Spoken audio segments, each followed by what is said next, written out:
Rabim še en stol, pa bomo razložili, kaj je Sveta Trojica. Pa mikrofon. Zdaj se sicer čudno poslušali. Dobro.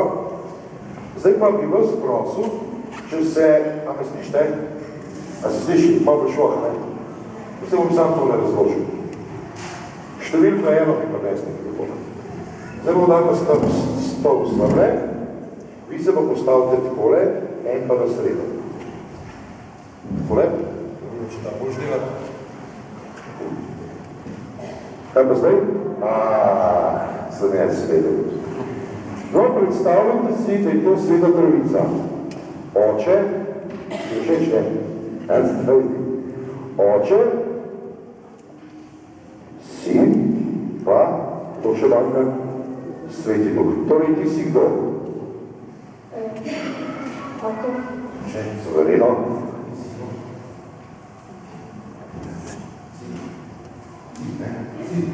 Ti si pa?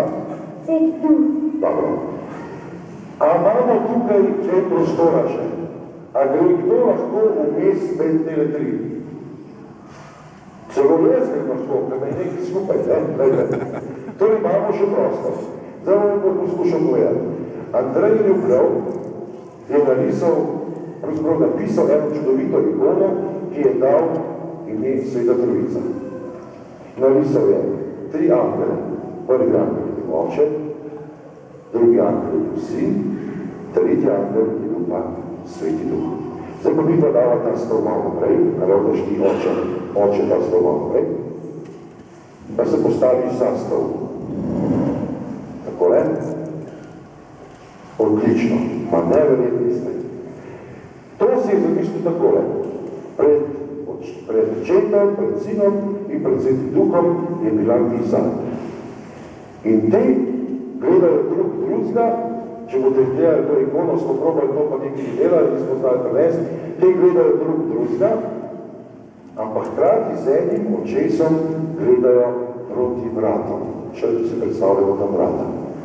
In s tem hočejo povedati, da smo vsi ljudje povabljeni v odnos Svete Trojice. V odnos med Očeta in Sina in Svetega Duha. Torej vsi ljudje smo gostoljubno povabljeni v odnos Svete Trojice. Zdaj pa gremo malo še naprej, malo boste še stali. A kdo ve od vas, kaj je naredil Oče? Po čem poznamo Očeta? Po čem? Mojca. Oče je ustvaril svet. Ponavadi ga rišejo kako? Z dolgo, anahatilo je da dolga, z lepo brado. Kaj je naredil Sin? Kaj je naredil Sin? Odrešil svet. Kako ga ponavadi rišemo? Ali pa klik delamo? Kaj pa v rokah? Ali pa načenje? Križ. Zdaj pa pride težava Sveti Duh. Kaj pa je naredil Sveti Duh? A kdo ve, kaj je bila Sveti Duh? Kako? Ja, znamenje, ki nas napolnjuje in znanje in daje svojo ljubezen. Zdaj pa bomo mi to zavedali. Oče gre sem, Sveti Duh gre pa sem. Sveti Duh je ljubezen, ki povezuje Očeta in Sina. In zdaj nam je malo bolj jasno, zakaj praznujemo danes Sveto Trojico. Zdaj pa moramo mi to prenesti v naše vsakdanje življenje. En ruski pisatelj, ampak je težko staviti, ali se da lahko še novi tvojega. Lahko še zvoti, ti tudi? Lahko zdaj. En ruski pisatelj je napisal eno zgodbico, ker hoče povedati, da je Sveta Trojica. Sveto Trojico primerjamo z zakonom. V zakonu je Oče. Otroci so sin, a vidite o čem je? Otroci so sin, matere so pa Sveti Duh. Torej so mamice ljubezen. In kako gre to zgodbico? Sicer tudi ne držijo, ampak oni to izkusil. Pravi, vstopu sem prekočil eno hišo, ko so me povabili in tam sem videl.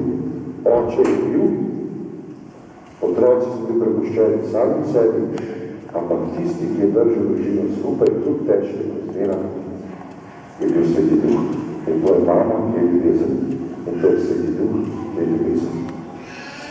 In to je kako povedal današnji avtor, to je razlagal svetovite. In mi, dragi brati in sestre, smo povabljeni v to ljubezen med očetom in sinom v Svetem Duhu. Jezus pravi in po njem apostol Pavel, Božja ljubezen je bila v nas izlita po Svetem Duhu, ki nam je pridan. Torej, ljubezen je vez med nami, med očetom in sinom, ljubezen je tisto, kar daje ton našemu krščanstvu. Če bi vprašal koga, bom vprašal eno katehistiko. Katero gradivo Pavla govori največ o ljubezni?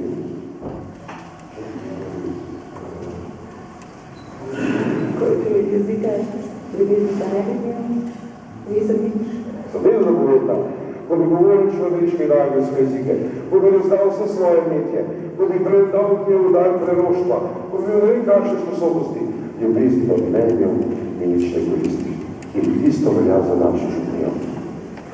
Ko bi imeli nove orbe, ko bi imeli vse pobeljeno, ko bi imeli čudovito cerkev, pa ne bi bilo občestvo in v tem občestvu ne bi bilo ljubezni, nam nič ne koristi. In to je Sveta Trojica. Sveta Trojica nas zdaj se lahko sedite. Hvala lepa za vašo eno roko, da odlični ste bili. En aplavz mojim trem, da to so vsi